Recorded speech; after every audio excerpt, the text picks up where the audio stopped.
DEI, diversity, equity, and inclusion. Why is this a controversial set of words?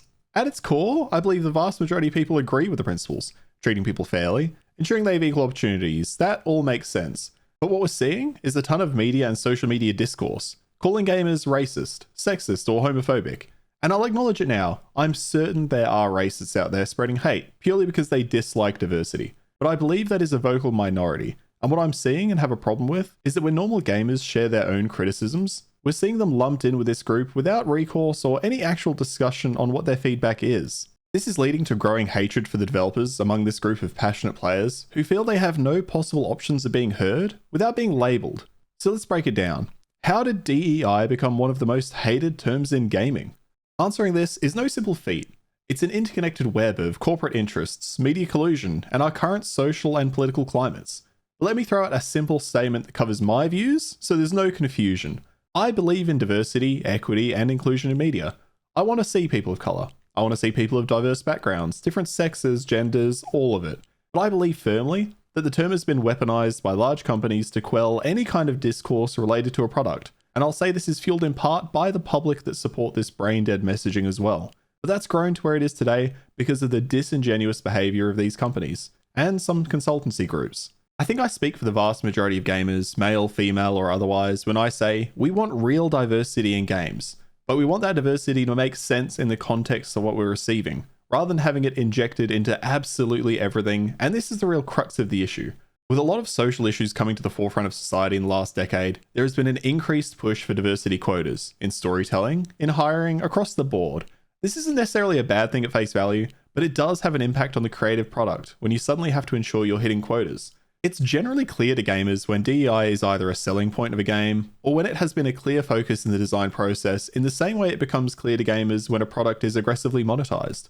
We'll pick something up, and it becomes apparent that the gameplay, story, or other aspects have been sacrificed for money or for inclusion. We see DEI themes mashed together with story rather than weaved in naturally. We get characters whose traits and interests don't really fit into the story being told, and we often get random quips that have nothing to do with the story. You'll be progressing, and then suddenly get hit with undertones of racial equality, or a character may misgender another, which pulls you straight out of the story world and into a discussion on real-life politics, when your reason for playing had been to escape this.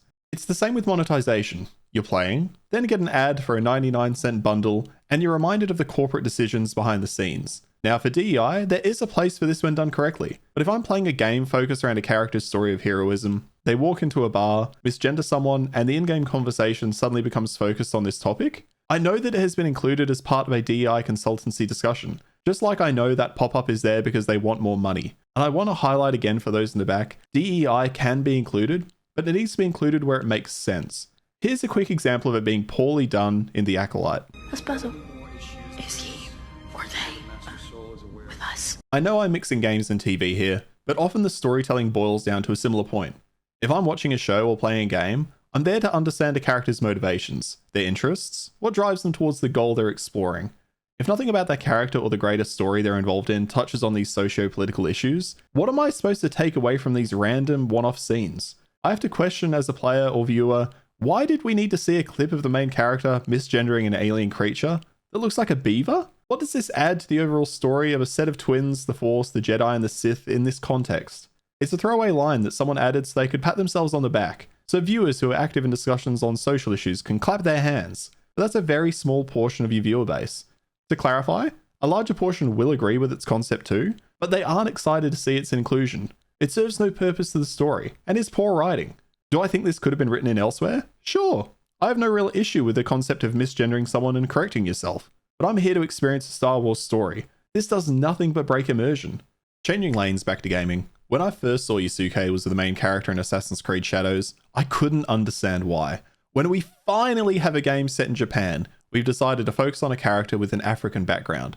Is it the character's background I have a problem with? No. I'm more than happy to play as a black character. But this is set in feudal Japan. Show me that culture. Show me the social issues present at that time. Show me that from the perspective of someone who grew up in that culture, who understands it perfectly.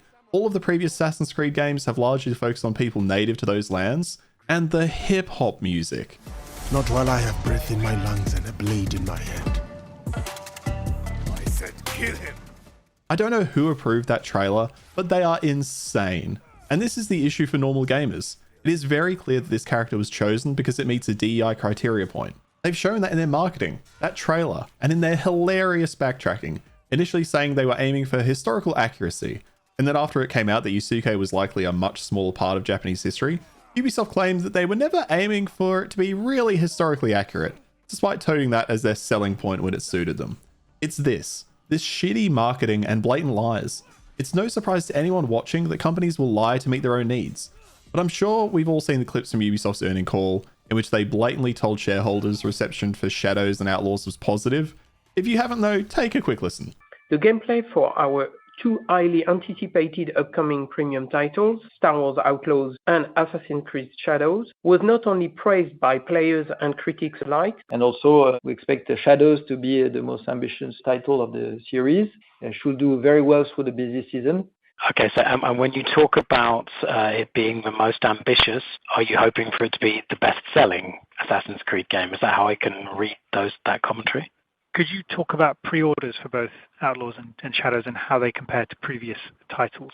So in terms of, we don't disclose nor comment pre-orders usually. This is where the corporations have done significant harm to the discussion. Rather than take constructive feedback on their product in an effort to make changes, it is much easier to focus in on a single racist comment among 100 and paint them all with the same brush. After all, doesn't that make for a much better headline? Ubisoft denounces racist to malicious backlash.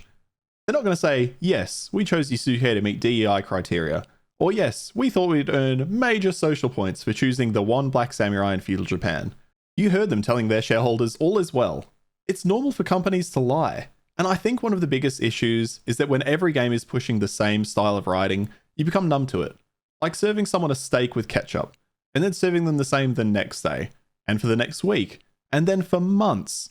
After a while, they would devolve into just saying, steak and ketchup again? Why? Not because they have problems with the steak initially, but because it becomes the exact same flavor every time. Because the diversity, equity, inclusion language isn't weaved in, it's dumped on top, we feel the same. Disney does the same stuff. They label people who dislike the Acolyte as racist, sexist, homophobes, from the same company that censors black actors in marketing to the Chinese industry. Why do they do that? Because black actors aren't well received in China, so Disney feel like it's fine to censor them in China. But in America? Well, that would be racist, no? But of course, it's the consumers that have the wrong idea on all of this. One of Sweet Baby Inc.'s founders called out gamers, and singled out straight white male gamers as being picky babies when it comes to games. People who refuse anything outside of what they know, which as far as I can see, couldn't be further from the truth. We still look at our core demographics and say, okay, they're white, cis, hetero males, and we cater almost exclusively to them. And they make us scared to deviate from what we actually want to do, just in case these picky babies don't want to play our games. When you demonize an audience like this, what type of feedback do you expect? Was it gamers making the decision not to include diversity in past games? Or was it the companies? Sure, companies will make games for their consumer base, but are you telling me that companies put their consumers first when designing games? Yeah, sure. I definitely wanted a paid cash shop, battle pass, and multiple editions of Diablo 4. I find it quite interesting that statements like this are made when it's not the audience who are at fault in this discussion. The responsibilities of companies seem to be overlooked. Maybe because Sweet Baby wanted to make money consulting, and you wouldn't want to critique the people hiring you. And this is where journalists come into it all.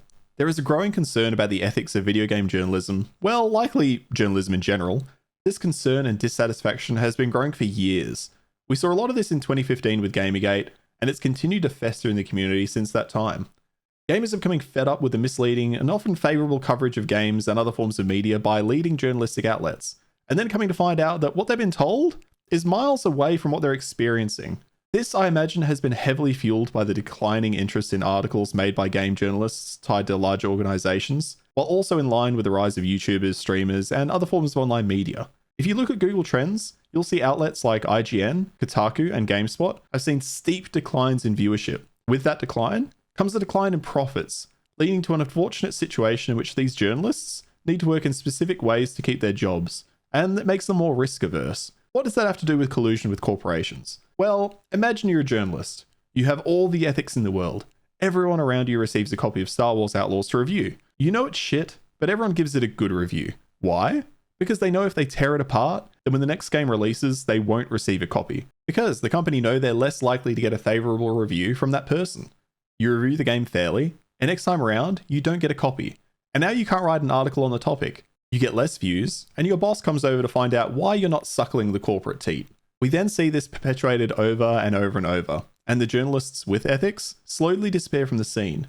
We then get critic reviews which show a stark contrast to user reviews. Users become less interested in listening to critics because they see no value, and the only strategy companies and journalists then cling to is pushing back on the consumer, painting that audience with a single brush, the bigots and target audience all into one group, creating an us and them category.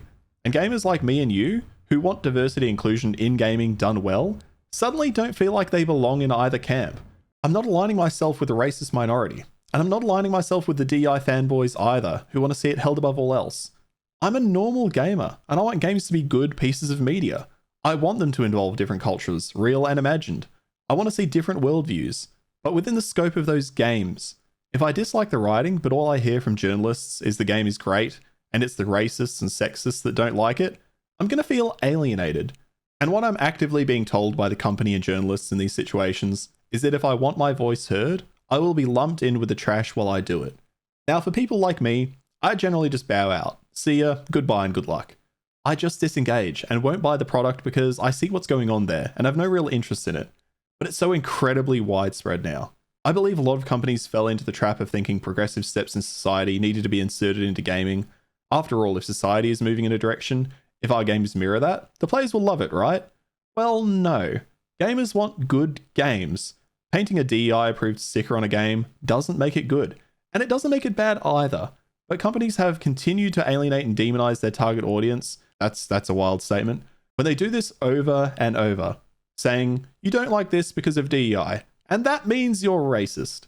When they spread this message to gamers who are trying to share valid criticism, eventually that target group is going to give up on sharing feedback, and instead, they will only be able to reply with DEI again, much like my steak example earlier, because they know that no matter the feedback, it will not be listened to.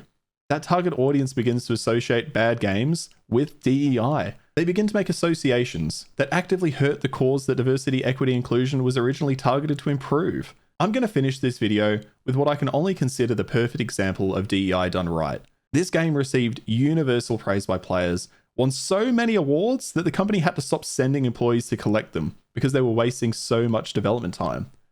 Baldur's Gate 3, a game in which you can roleplay as gay, straight or otherwise. You can change your genitalia up to create a character that represents any gender identity you can imagine. The game includes characters of diverse human and fantasy backgrounds. It touches on racial issues, albeit from the perspective of fantasy races. And as someone who played largely male characters, the ongoing sexual advances of other male NPCs never bothered me, because it was all designed so perfectly. It wasn't put into fit a criteria.